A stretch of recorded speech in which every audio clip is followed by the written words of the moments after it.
প্রথম প্রশ্ন মান রব্বুকা, দ্বিতীয় প্রশ্ন মা দীনুকা, 3 নম্বরের প্রশ্ন মান নবিয়ুকা মান হাযার রাজুল। দেখো তো লোকটাকে চেনো কিনা, ওই যে হাজার রাজুল, ওই লোকটাকে তুমি চেনো কিনা। নবীকে কবরে আনা হবে,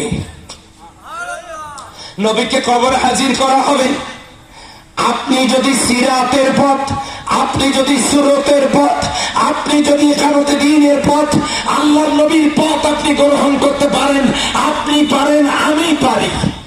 ও আওয়ামী লীগ যারা করতেন ভাইরা, বিএনপি যারা করেন ভাইরা, জাতীয় পার্টি যারা করেন ভাইরা, একটু কান লাগায় শোনেন, এই দুনিয়া আমাদের চিরস্থায়ী জায়গা না। কবরে ফেলে আসবে। জামাত ইসলামীর ভাইরা, তাবলীগের ভাইরা, ইসলামী দলের ভাইরা, সবাই শোনেন, এই দুনিয়া আমাদের চিরস্থায়ী জায়গা না। গাছতলায় বাসতলায় আমাদের সবাইকে কবরে রেখে আসবে পোকামাকড়ের ছোট্ট একটা ঘরে, আমরা পড়ে থাকব। আমি যদি নবীকে নেতা মেনে, নবীর আদর্শ মেনে কবরে যেতে পারি, তাহলে কবরের তো 3 নম্বরের প্রশ্ন মান হাযার রাজুল, ওই লোকটা কে, দেখো তো চেনো কিনা। আমার নবিয়ুকা, তোমার নবীকে একটু বলো তো।